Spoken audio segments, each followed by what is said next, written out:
నీ కష్టాన్నంతటి క్షణాలలో తొలగిస్తాడు నా దేవుడు.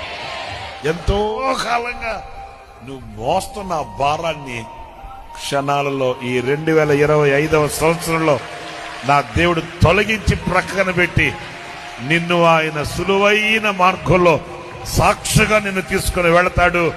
నా దేవుడు అలాంటి గొప్ప అద్భుతం మీ జీవితంలో జరిగించునుగాక. నా దేవుడు అలాంటి శక్తి కలిగిన కార్యం నీ పట్ల జరిగించునుగాక. వినూత్నమైన కార్యం నా దేవుడు నీ పట్ల జరిగించుగాక. నీ నింద భారాన్ని తొలగించుగాక. ఆమేన్. ఏ భారం మోయలేక, ఏ కష్టాన్ని అనుభవించలేక